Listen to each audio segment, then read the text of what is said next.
நேயர்களுக்கு வணக்கம். இப்போ வந்து ரவை வச்சு பால் அல்வா, கேசரி மாதிரி பாலில் கேசரி, பாலே தண்ணி ஊற்றாமல் பால் ஊற்றி பண்ணப்போம். சூப்பர் டேஸ்ட்டாக இருக்கும். இது நல்லா செய்முறை காட்டப்போம். 1/4 டீஸ்பூன் நெய் இதை ஊற்றி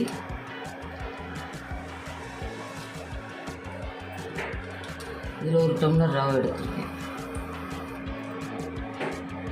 இது 1 டம்ளர் போட்டு இந்த நெய்யில் வறுக்கணும்.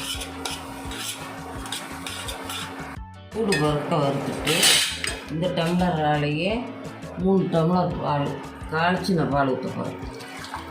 காய்ச்சாத பால் ஊற்றலாம், நான் காய்ச்சின பால் ஊற்றுறேன். 3 டம்ளர் ஊற்றலாம்.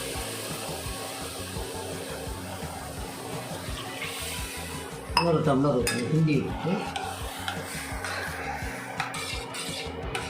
இன்னும் 3 டம்ளர் 2 ஊற்றியாச்சு. இன்னொரு டம்ளர் ஊற்றுறேன். இன்னொரு டம்ளர் நல்லா கொதித்து வேக விடணும். வந்து இப்போ அதே அளவில் 1 டம்ளர் ஜீனி. நம்ம கேசரிக்கு எப்படி எடுப்போமோ அதே போல் இது பால் அல்வா மாதிரி சூப்பர் டேஸ்ட்டாக இருக்கும், நல்லா இருக்கும்.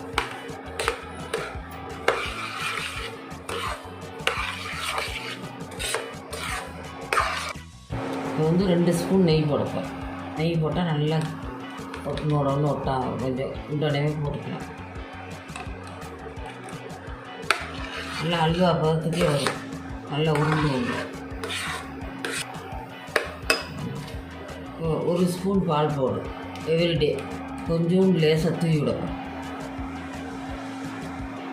நல்லா மணமாக டேஸ்ட்டாக இருக்கும்.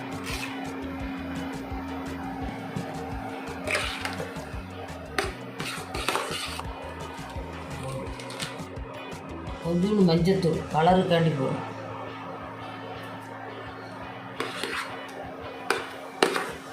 குங்குமப்பூ இருந்தால் போடலாம், நான் மஞ்சத்தூள் போடுறேன்.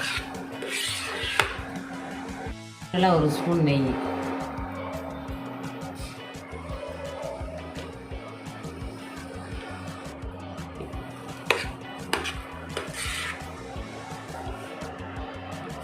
அவ்வளோதான். ஃபைனலாக இப்போ என்ன நெய் தடவை வச்சுருக்கேன் தட்டில் கொட்டி ஆற விட போகிறேன்.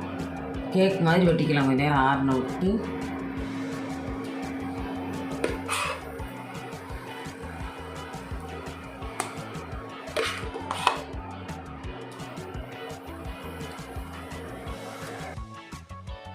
இப்படி நெய் தட்டில் நெய் தடவை வச்சு பரப்பி வச்சாச்சு. கொஞ்சம் நேரம் கழிச்சு நல்லா வெட்டினா அல்வா மாதிரி வரும்.